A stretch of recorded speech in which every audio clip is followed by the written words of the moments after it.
আমার ভাইরা বন্ধুরা বাবারে, আল্লাহ তাআলা রমজান মাস আসলে আমার উম্মতদেরকে আল্লাহ তাআলা 5টা বস্তু দিয়েছেন। সুবহানাল্লাহ, জোরে সুবহানাল্লাহ। আর কোন নবীর উম্মতদেরকে আমার আল্লাহ দেয় নাই। আমার আল্লাহ বলেন 1 নাম্বার হলো রোজাদার ব্যক্তিদের মুখের দুর্গন্ধ আমার আল্লাহর কাছে মেশকে আম্বরের চাইতে আরো বেশি প্রিয়। সুবহানাল্লাহ। 2 নাম্বার হলো রোজাদার ব্যক্তিদের জন্য সমুদ্রের মাছগুলি দোয়া করে। সুবহানাল্লাহ, সুবহানাল্লাহ। 3 নাম্বার হলো রোজাদার ব্যক্তিদের জন্য আল্লাহ তাআলা জান্নাতের দরওয়াজাটা খুলে রেখেছেন। সুবহানাল্লাহ। 4 নাম্বার হইল রে জগতের মানুষ, আমার আল্লাহ ইবলিস পাপিষ্ঠ শয়তানটাকে রমজান মাসে বন্দী করে রেখেছেন। 5 নাম্বার হইল আল্লাহ পাক রব্বুল আলামিন বলেন, নবী গো 5 নাম্বার বস্তু আপনার উম্মতদেরকে আমি দান করেছি। রমজান মাসের শেষের দিকে আমি আপনার উম্মতদেরকে ক্ষমা করব। সুবহানাল্লাহ বলেন। সুবহানাল্লাহ। এখন আসেন এই হাদিসটার ব্যাখ্যার দিকে চলে যাই।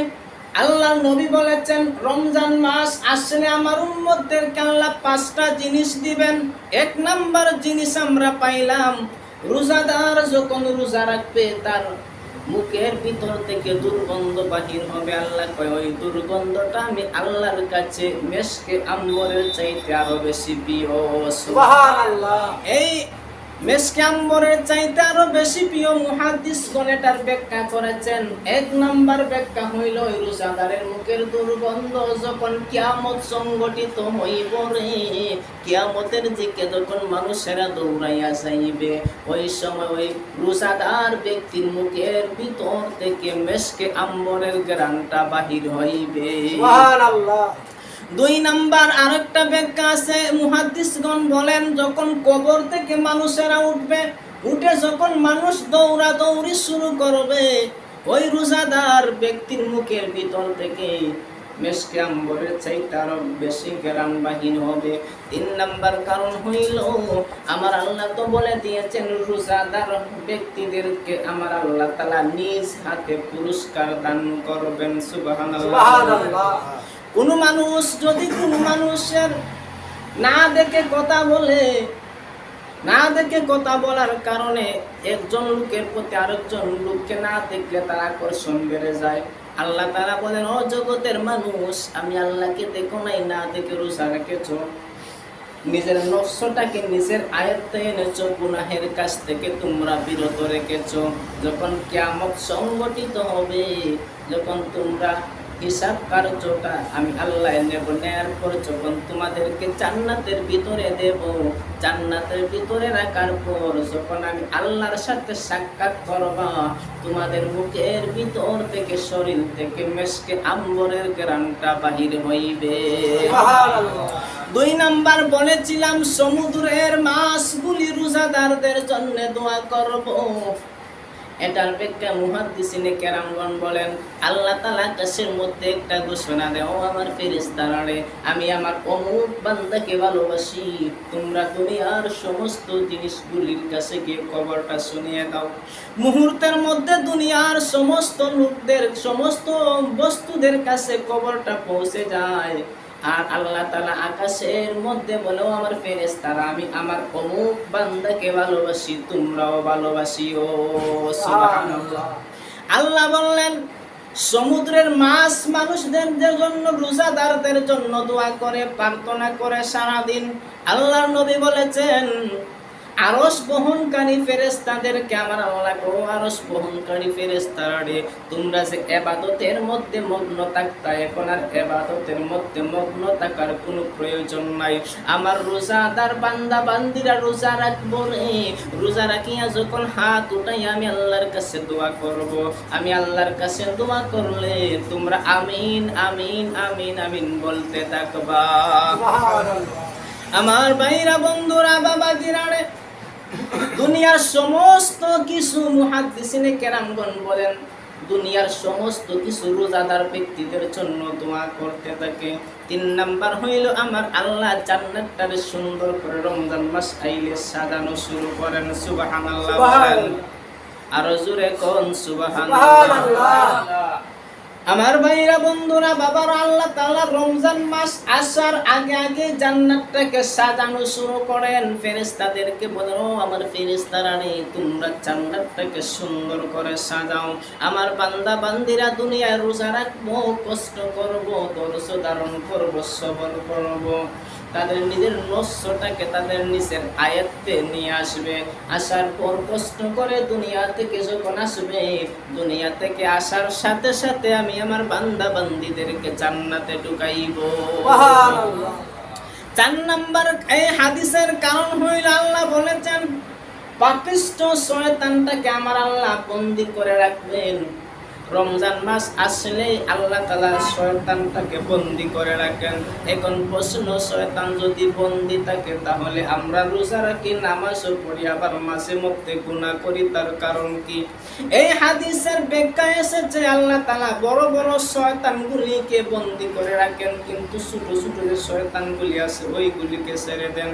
ওইগুলির ঢুকায় পরে মানুষ মাঝে মধ্যে গুনাহ করে। আল্লাহর নবী বলেছেন শয়তানটাকে বন্দী করেন। আমরা দেখি রমজান মাস আসলে মানুষের পাপের কাজটা, গুনাহের কাজটা অন্য অন্য মাস থেকে কমে যায়। সুবহানাল্লাহ। 5 নাম্বার কারণ আল্লাহর নবী বললেন, সবাই একটু মহব্বতে দুরূদ শরীফ পড়েন, আল্লাহুম্মা সাল্লি আলা সাইয়্যিদিনা মুহাম্মাদ নাবিয়ানা শাফিয়ানা মাওলানা মুহাম্মাদ। আমার ভাইরা বন্ধুরা বাবা জিরাড়ে 5 নাম্বার কারণ হইল আল্লাহর নবী বলেছেন আল্লাহ তাআলা রমজান মাসের শেষের দিকে, অর্থাৎ শেষের দিনও বলেছেন যেদিন রমজান মাস শেষ হয়ে যাবে, যেই দিন রাত্রে, ওই রাত্রে আল্লাহ তাআলা রোজাদার ব্যক্তিদেরকে মাফ করে দিবে। সুবহানাল্লাহ। আর জোরে কন্যা সুবহানাল্লাহ। আল্লাহর নবীকে সাহাবীরা প্রশ্ন করে, নবী গো, রমজান মাসের শেষের দিকে আল্লাহ মাফ করবে, শবে কদরের রাত্রে নিকো নবীজি?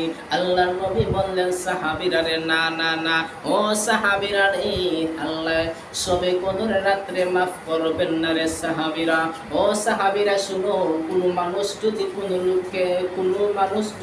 কোনো লোককে কাজের জন্য নিয়ে আসে, সকাল থেকে নিয়ে সন্ধ্যা পর্যন্ত কাজ করায়, বিকাল বেলা কি করবে রে সাহাবীরা?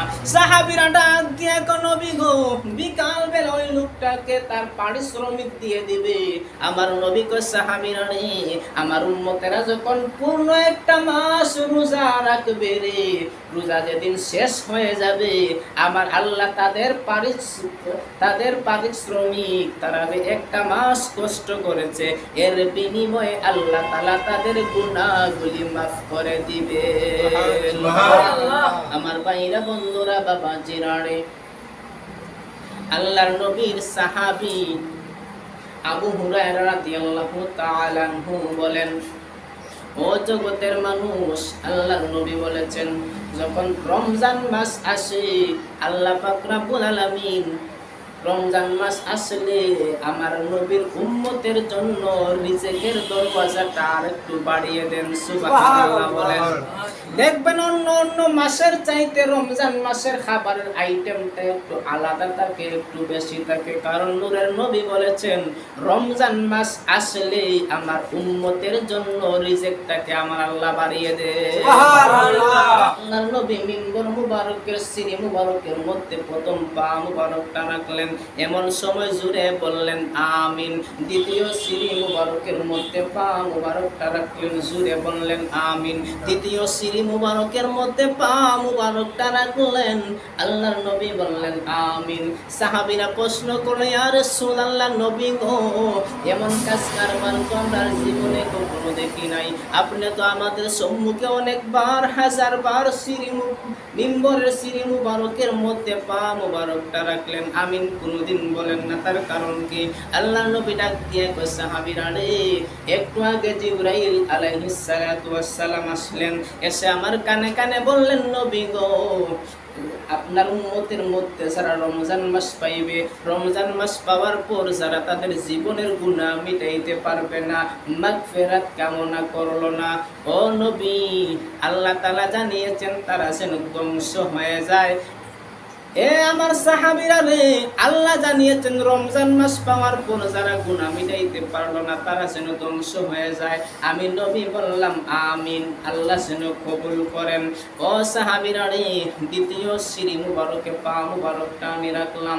এমন সময় জিবরাইল আইসা কয় নবী গো, আপনি নবীর নাম মুবারকটা যারা শুনলো গো নবী, শোনার পর আপনি নবীর উপর যারা দুরূদ শরীফ পাঠ করলো না তারা যেন ধ্বংস হয়ে যায়। আমি এই জন্যে বললাম আমিন।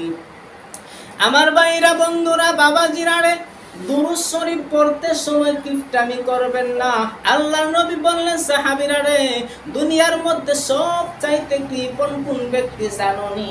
সাহাবীরা কয় আল্লাহু আ'লাম ওয়া রাসূলুহু, আল্লাহ এবং আল্লাহর রাসূল ভালো জানেন।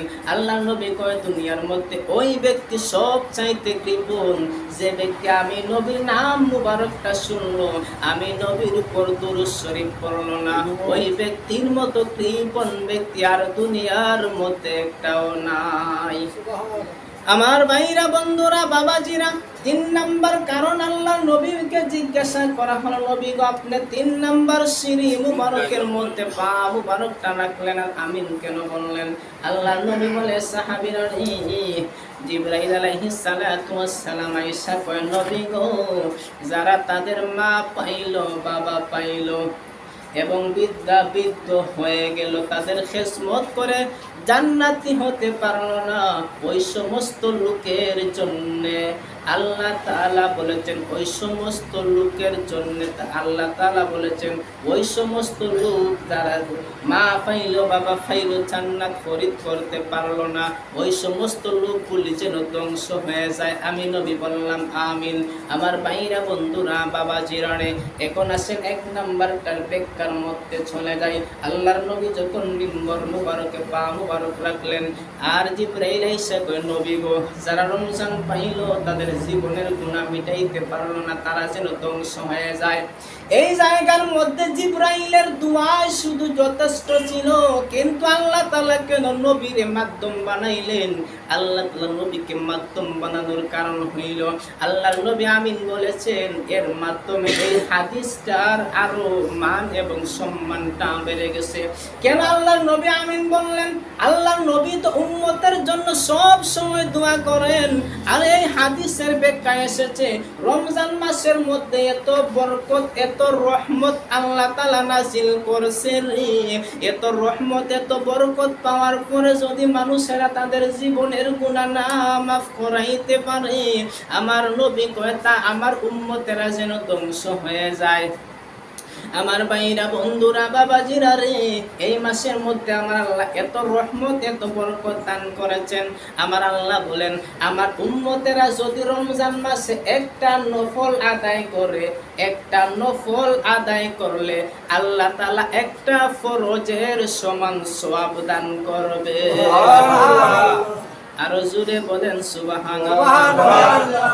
একটা ফরজ যদি আদায় করেন, আল্লাহর নবী বলেছেন আমার উম্মতেরা যেন 70টা ফরজ আদায় করলো। আমার ভাইরা, বন্ধুরা, বাবাজিরা রে, আলী রাদিয়াল্লাহু তাআলা আনহু বলেন, কোন মানুষ যদি ইচ্ছা করে রমজান মাসে একটা রোজা ছেড়ে দেয়, তাহলে সারা জীবন যদি ওই ব্যক্তি রোজা রাখে, রমজান মাসে একটা রোজা ছাড়ার কারণে রমজান মাসের একটা রোজার যে বরকত, যে ফজিলত, ওই ব্যক্তি যদি সারাটা জীবন রোজা রাখে, রমজান মাসের একটা রোজার সমান হইবে না। আমার ভাইরা, বন্ধুরা, বাবাজিরা, আল্লাহর নবী বলেন, কোন মানুষ যদি কোন রোজাদার ব্যক্তির ইফতার করায়, তাহলে আল্লাহ তাআলা তার নাম আমলনামার মধ্যে একটা রোজা রাখার সওয়াব দান করবে। সাহাবীরা প্রশ্ন করে, নবী গো, নবী গো, নবী গো, আমরা তো গরিব সাহাবী গো, মায়ার নবী, দয়াল নবীজি, আমরা কি কোনো মানুষকে পেট ভরাইয়া খাবার খাওয়াইতে পারবো গো নবী? আমার নবী ডাক দিয়া গো, সাহাবীরা রে, পেট ভরাইয়া খাওয়ানো লাগবে না রে সাহাবীরা। কোনো লোক যদি কোনো লোককে একটা খেজুর দিয়া অথবা খেজুর যদি নাও তাকে পানি দিয়া ইফতার করায়, পানি দিয়া ইফতার করাইলেও আমার আল্লাহ তাআলা তার নাম আমলনামার মধ্যে একটা রোজা রাখার সওয়াব দান করবেন। ও বন্ধুরে, আল্লাহর নবী বলেন, যে ব্যক্তি ইফতার করাইবে আর যে ব্যক্তি ইফতার করবে, দুই ব্যক্তিকে আমার আল্লাহ তাআলা এত সম্মান দান করেছেন, ওই দুই ব্যক্তির সওয়াবটা সমান সমান থাকবে, কারো সওয়াবটা আল্লাহ তাআলা কমাইবেন না। এজন্য আমার ভাইরা, বন্ধুরা, বাবাজিরা রে, আমার নবী কই, আমার সাহাবীরা রে, আর যখন রমজান মাস আসে, আমার উম্মতেরা রে, আল্লাহকে রাজি আর খুশি করানোর জন্য যখন তোমরা রোজা রাখবা, আমার নবী কই, গুফিরা লাহু মা তাকাদ্দামা মিন যামবিহি, একটা রোজা যদি রমজান মাসে আমার আল্লাহকে রাজি আর খুশি করানোর জন্য রাখতে পারো, আমার আল্লাহ কয়, নবী গো, গুফিরা লাহু মা তাকাদ্দামা মিন যামবিহি, আপনার উম্মতের জীবনের আগে এবং পিছনের সমস্ত গুনাহ আমি আল্লাহ মাফ করে দিব। সবাই মহব্বতে বলেন, আল্লাহুম্মা সাল্লি আলা সাইয়্যিদিনা মুহাম্মাদ নাবিয়ানা শাফিয়ানা মাওলানা মুহাম্মদ। আমার ভাইরা, বন্ধুরা, বাবাজিরা রে, আবু হুরায়রা রাদিয়াল্লাহু তাআলা আনহু থেকে বর্ণিত, আল্লাহর নবী বলেন, কোন লোক সারাদিন সকাল থেকে নিয়ে সন্ধ্যা পর্যন্ত উপবাস থাকলো, কিন্তু এমন কিছু ব্যক্তি আছে রে, যারা সকাল থেকে নিয়ে সন্ধ্যা পর্যন্ত উপবাস থাকে, কিন্তু তাদের রোজাটা আল্লাহর কাছে কবুল হয় না। এমন কিছু লোক আছে, সারা রাত্রি জাগরণ করলো, আল্লাহর ইবাদতি করলো, কিন্তু সে খামোখাই সারা রাত্রিটা জাগরণ করলো। আবু হুরায়রা বলেন, সকাল থেকে সন্ধ্যা পর্যন্ত নিয়া এমন কিছু লোক আছে রে, সারাদিন উপবাস থাকে, কিন্তু তাদের রোজাটা আল্লাহর কাছে কবুল হয় না।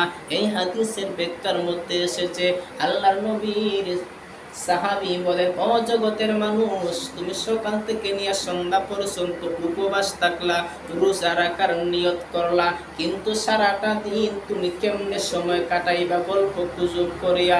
আল্লাহর নবীর সাহাবী বলেন, না না না, তুমি যদি রোজা রাখো, রোজা রাখার মানে হইল ধৈর্য ধারণ করা, নফসটাকে আয়ত্ত করা, সিয়াম অর্থ হলো সাধনা করা।